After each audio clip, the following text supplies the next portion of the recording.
Steve Clarke and his coaching staff today swapped the Hawthorns' hot seat for the Powerchair as they face Sporting Club Albion's Powerchair team. The side has just qualified for the EPFA Power Champions League, and they showed the Albion team of Steve Clarke, Kevin Keane, Keith Downing and Dean Kiley exactly why as they ran riot and won the game 6-0. The game was arranged to raise awareness and funds as the team need £9,000 to make the trip to Paris for the tournament.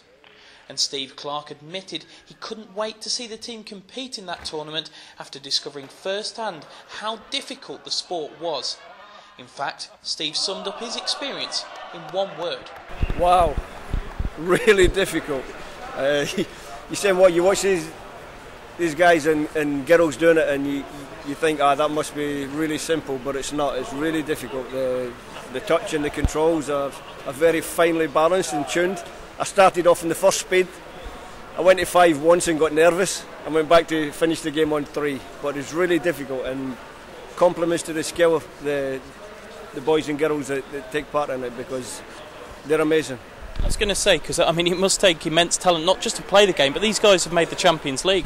Not to make the Champions League at any level is great, and for this group of young men and women to be going to represent West Bromwich Albion in Paris in the Champions League finals is a great achievement for them, and they should be really, really proud of themselves. Got to ask about the game. What did you make of Kevin Keane sending off? I'm just saying we've had 1 or 2 unfortunate sending offs this season. That's another one. So he'll get dealt with internally by the club, and as always, these matters stay in house. But he will be dealt with severely. And obviously, just a final word on this, because obviously this is a fundraising exercise. It's a fantastic cause.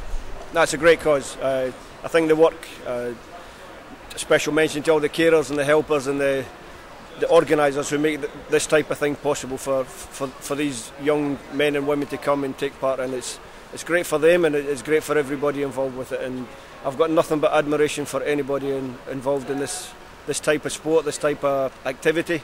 I think it's great, and in the times when football clubs maybe are sometimes seen in a negative light, this is a fantastic positive for West Bromwich Albion.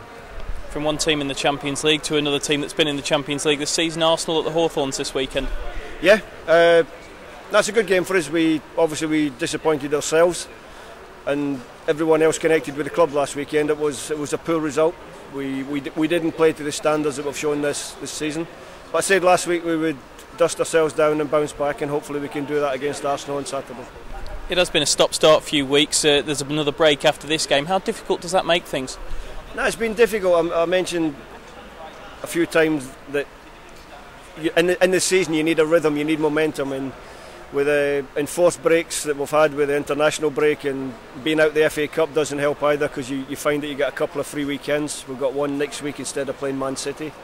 The weather's been a disruption. We haven't always had perfect training facilities, so it's been difficult, but that sounds a little bit too much like making excuses. We've had a good week's training this week. The training pitches have been fine, everything's been good, all the boys have trained, and we look forward to the game. Couldn't have been colder though this morning, could it? This morning was cold again, but I think we're getting used to that. It's been cold. It seems like it's been cold all year.